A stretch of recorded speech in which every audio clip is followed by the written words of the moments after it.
कदर ना हो ना, वहाँ पे रहना ही नहीं चाहिए। अब हमने भी डिसाइड कर लिया है कि जो कदर ना करे उसकी बिल्कुल भी कदर नहीं करना चाहिए। ऐसे लोगों से तो बिल्कुल शादी नहीं करनी चाहिए। ऐसे लोगों के घर में कभी भी शादी नहीं करनी चाहिए। एक तो पहला नंबर ये कि जहाँ पे सास की चलती हो, मतलब कि सास की चलती हो और ससुर का नामो निशान ना हो पीछे तक, उस घर में कभी भी भूल के भी शादी नहीं करनी चाहिए। जहाँ पे सासू और नंदों का राज होता है ना, उस घर में बहू कभी भी नहीं बस सकती। एक बात हमेशा याद रखना।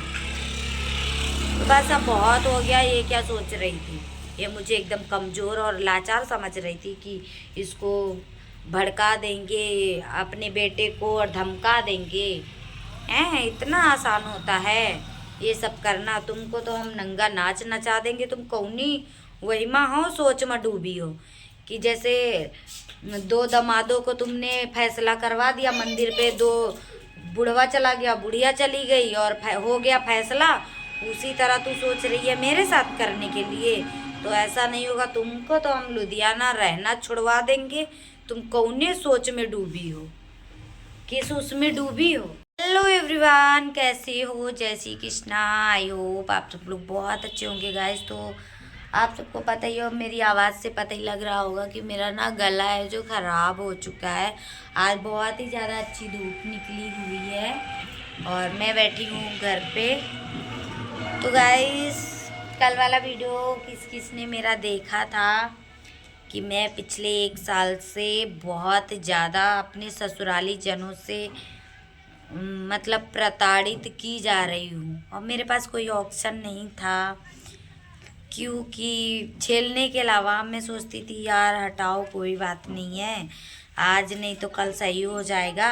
ऐसे ऐसे करते करते पूरा साल गुजर गया गाइस, पूरा साल गुजर गया। मेरी ऐसी हेल्थ ख़राब हुई कि अभी तक मतलब सुधर नहीं पाई। अभी 6 मंथ हो गए इलाज कराते कराते। पता नहीं मेरे माँ बाप नहीं होते, अगर मेरे को अच्छे जगह पे दिखाते नहीं तो शायद मैं अभी तक बच भी नहीं पाती। पैसे तो मेरे थोड़ा बहुत मैं भी कर लेती हूँ, थोड़ा बहुत मेरे माँ बाप भी करते हैं, क्योंकि इलाज मेरा जो है बहुत ज़्यादा ही महंगा है।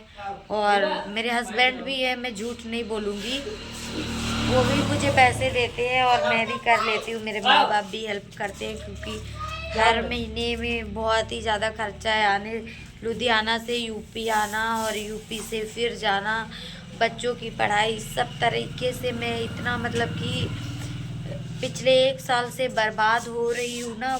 बहुत ही ज़्यादा मेरी लाइफ में स्ट्रगल है, इसलिए मेरी बहन मेरे साथ ही रहती है वहीं पे। मैं आ जाती हूँ तो कम से कम बच्चों को स्कूल वगैरह तो भेज देती है।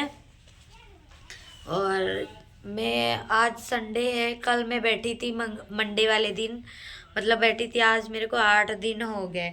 तो जैसे मैं वहाँ से निकली हूँ तो वैसे ही मतलब कि वहाँ पे हमारी बच्ची के साथ गाली गलौज शुरू कर दिया गया था। मैं सोमवार को बैठी तो मंगल को उतरी थी, मंगल वाली शाम को ही मेरी बच्ची के साथ तमाशा करना शुरू कर दिया गया। मेरी सास ऐसी है कि वो मेरे हस्बैंड के सामने इतना सीधी बनेगी, इतना सीधी बनेगी, मेरे हस्बैंड समझेंगे कि बहुत अच्छी है मेरी माँ, और इतनी अच्छी है कुछ कहने को नहीं। दिन भर इधर उलरेगी बंदर की तरह, उधर उलरेगी बंदर की तरह। जैसे देखेगी कि शाम हो गई, पकड़ लेगी बिस्तर और लगाने लगेगी पैरों में तेल। मतलब सास ससुर और मेरी नंदे हैं कुछ 4-5, पांचों का यही नाटक है। उसके आगे पीछे बैठ जाएंगी, मम्मी की तबीयत खराब, मम्मी की तबीयत खराब, मम्मी की तबीयत खराब। जब मेरे हस्बैंड जब तक खाना पीना खाएंगे तब तक ऐसे गड़बड्डी काटती रहेगी। उसके बाद जब वो खाना पीना खा लेंगे तो सो जाएगी, जहाँ फिर सुबह उठने का होगा तो फिर ऐसे ही नाटक मतलब जारी रखती है। पिछले और जब वो चले जाएंगे तो मुझे बुरी तरीके से प्रताड़ित करेगी, कभी कहेगी ये नहीं, ऐसे नहीं, वैसे नहीं, ये नहीं किया, वो नहीं किया। मतलब उसका ये स्वभाव है मेरी सास ससुर और नंदों का कि मतलब हमसे छूटे तो कहो तुमसे झड़ गाली गलौज करे, अगर तुम मुंह नहीं लगाओगी तो उनसे गाली गलौज करेंगे, अगर वो नहीं मुंह लगाएंगे तो घर में जो जानवर हैं उससे मुंह लग जाएगी, उससे मुंह छुड़ा पाओगे तो कहो तुम्हारे बच्चों पे मुंह लग जाए। मतलब उसका ऐसा नेचर है। मतलब हमेशा उसको ना हर दिन कलेश कलेश कलेश कलेश कलेश ही चाहिए। ठीक है, तो अगला बंदा कब तक बर्दाश्त करेगा।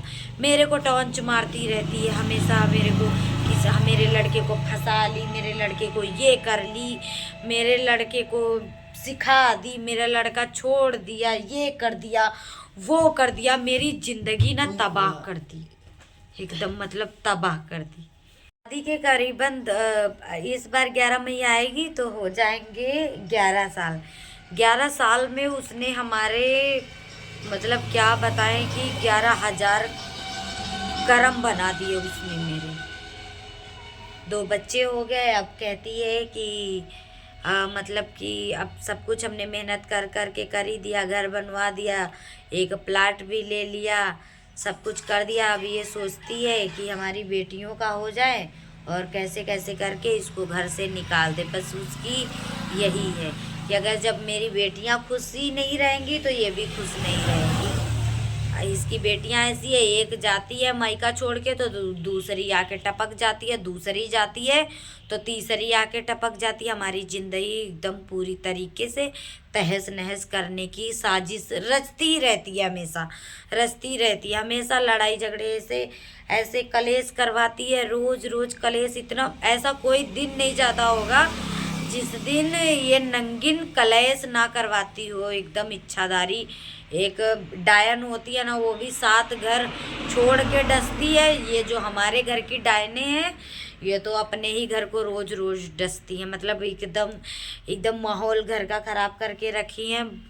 बच्चों को चाहे जितने अच्छे स्कूल में डाल दो, चाहे माँ बाप का जितना अच्छा परवरिश रहे, और मतलब कि समझ ही सकते हो बच्चे जो देखेंगे बस वही सीखेंगे। ऐसा मैं हस्बैंड से कहती कि अपना कहीं रूम ले लो, अपना पूरा घर रेंट पे दे दो, वो भी नहीं सुनते। मेरा तो कभी कभी ऐसा मन करता है कि मैं ही जाके कहीं मर जाऊं जाके।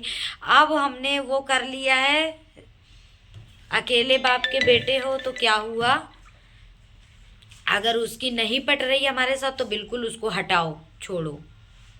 अब हम यही करेंगे, उसको रख लो या मेरे को रख लो, बस 2 में से।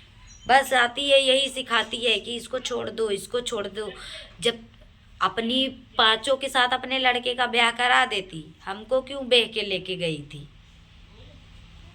नट भी डिसाइड कर लिया है कि बस बहुत हो गया मुंह की लड़ाई, अब हम रोज रोज कलेश नहीं कर पाएंगे, अब सीधा कोर्ट से होगा, जो भी होगा कोर्ट से होगा। क्योंकि हम बहुत बर्दाश्त कर लिए थे। हम मतलब ये सोच रहे थे आज नहीं तो कल सुधर जाएगी, छोड़ो यार बुढ़ापा है क्या है ना। आज सुधर जाएगी, आज नहीं सुधरेगी तो कल सुधर जाएगी, कल सब ठीक ठाक हो जाएगा। लेकिन ऐसे करते करते पूरा साल गुजर गया मेरा। मैं भी एकदम